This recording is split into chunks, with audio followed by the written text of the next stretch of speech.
O Via Justiça de hoje discute a situação dos compradores de imóveis na planta ou em construção que não receberam o que compraram no prazo certo e ainda constatam defeitos naquilo que adquiriram. Participam do programa o desembargador aposentado do Tribunal de Justiça de Minas Gerais, Aloísio Pacheco de Andrade, e o advogado Kênio Pereira, presidente da Comissão de Direito Imobiliário da OAB de Minas Gerais. Numa parceria da TV Assembleia com a Mages, a Associação dos Magistrados Mineiros, o Via Justiça está começando.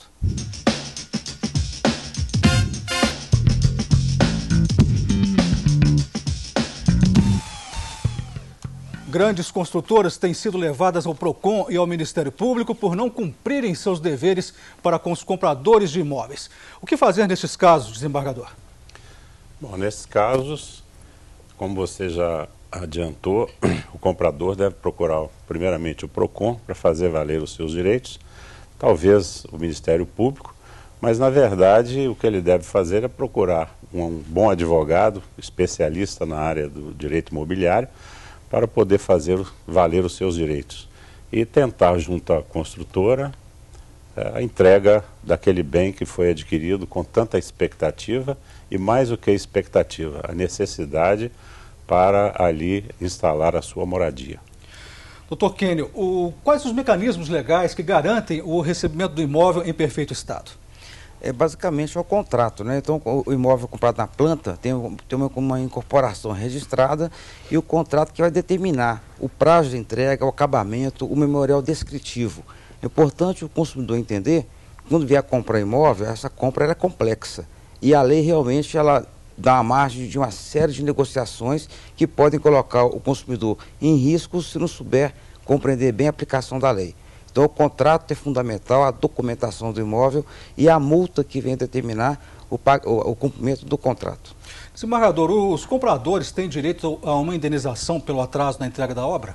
É evidente que sim, uma vez que, como bem frisou o doutor Kênio, existe um contrato que estará balizando essa negociação.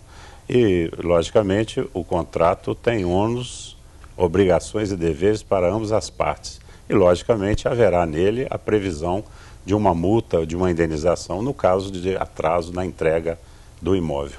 Essa multa arrecadada, esse dinheiro vai para onde, doutor Kênio? É para o comprador, no caso. Então, o contrato é bilateral. Interessante que tem contratos que tem multa só contra o comprador, que a construtora faz o contrato tendencioso para atender somente o interesse dela. Então, cabe ao comprador contratar um advogado para inserir cláusulas que venham lhe proteger. Então, essa multa vai para a parte prejudicada, no caso a parte inocente, que é o comprador quando há um atraso superior a 3 meses, por exemplo.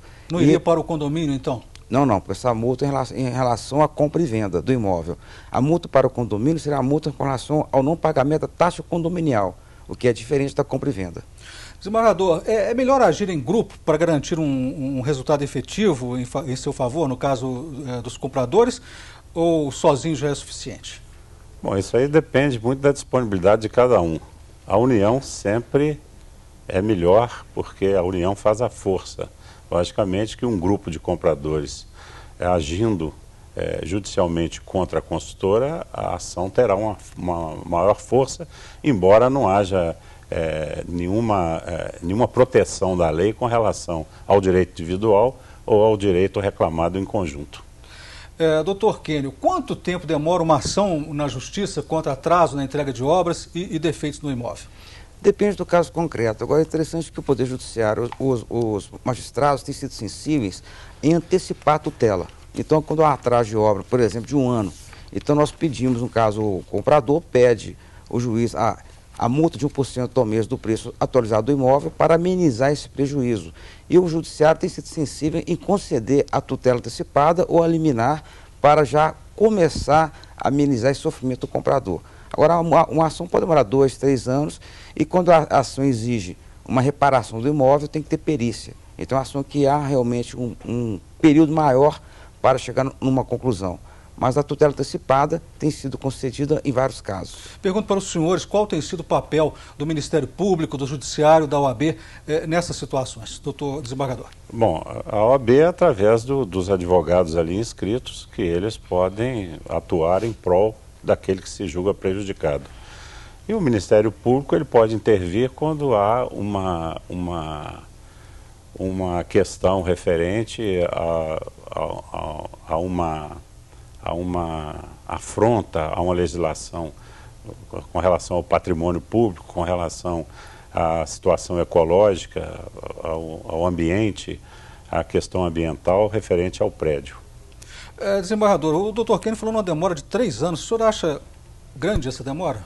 A demanda no judiciário ela é sempre morosa, é sempre lenta, porque todos nós sabemos que existem prazos que devem ser cumpridos, mas o doutor Kennedy falou um detalhe muito importante, que é a questão da antecipação da tutela, e muitas vezes o juiz pode não só, dependendo do pedido, não só antecipar a multa, como também obrigar a empresa a pagar um aluguel para aquele que se sentiu prejudicado até que lhe seja entregue o seu imóvel. Doutor Kennedy, quais são os direitos e deveres dos adquirentes de imóveis? O dever do adquirente é cumprir o contrato e pagar em dia a sua prestação, né? Então, logicamente, se ele tem esse compromisso, tem que cumpri-lo. Com relação ao construtor, entregar o bem que ela prometeu, com acabamento adequado, dentro do prazo contratual. E um ponto interessante, cabe ao adquirente sempre analisar o contrato antes de assiná-lo, de maneira a equilibrar esse contrato. Então, os direitos e deveres são ligados mais à entrega do bem e ao pagamento. Desembargador, qual o código principal que rege essa relação construtora-condomínio? O Código Civil ou de Defesa do Consumidor? Nós temos o Código de Proteção ao Consumidor, mas temos também o Código Civil, que ele tem elementos suficientes para proteger o consumidor nessa parte. E um ponto, doutor Luiz, interessante, que tem a Lei 4.591, que é a Lei de Incorporação em Condomínio, que coloca os deveres da incorporadora, porque incorporar é vender o que não existe ainda. Essa lei é especial que deixa o consumidor mais vulnerável. E tem um ponto da comissão de representantes, que o brasileiro deixa de incluir essa comissão na compra e venda do imóvel na planta e fica vulnerável. Então é importante que os compradores se unam, façam essa comissão com 3 representantes para proteger a coletividade perante a construtora. Como os vícios de construção podem ser sanados de maneira correta e definitiva? Bom, uma vez constatados, o adquirente ele pode fazer a reclamação.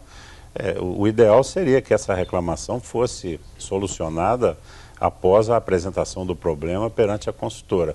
Mas muitas vezes há necessidade de se ajuizar uma ação para que o adquirente possa fazer prevalecer o seu direito. Doutor Kennedy, após 5 anos do prazo de garantia, é possível obter as correções reclamadas? Com certeza. Um ponto básico, o artigo 618 do Código Civil coloca o prazo de 5 anos irredutível.